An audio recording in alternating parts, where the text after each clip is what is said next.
నమస్కారం. ఘంటారావానికి స్వాగతం. ముందుగా ప్రధాన అంశాలు. గుల్జారా హౌస్ అగ్ని ప్రమాద ఘటనపై ముమ్మర దర్యాప్తు. కేసు నమోదు చేసిన చార్మినార్ పోలీసులు.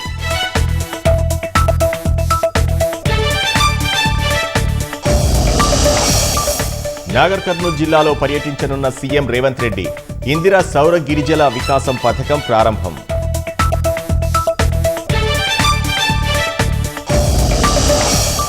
జాన్ పహాడ్ ఎత్తిపోతల పథకం పనులపై మంత్రి ఉత్తమ్ ఆగ్రహం. నవంబర్ నాటికి ప్రాజెక్టు పూర్తి చేయాలని అధికారులకు నిర్దేశం. వనపర్తి జిల్లా కొత్తకోట సమీపంలో ఆర్టీసీ బస్సు బోల్తా. 3 ప్రయాణికులకు గాయాలు. ఆసుపత్రికి తరలింపు.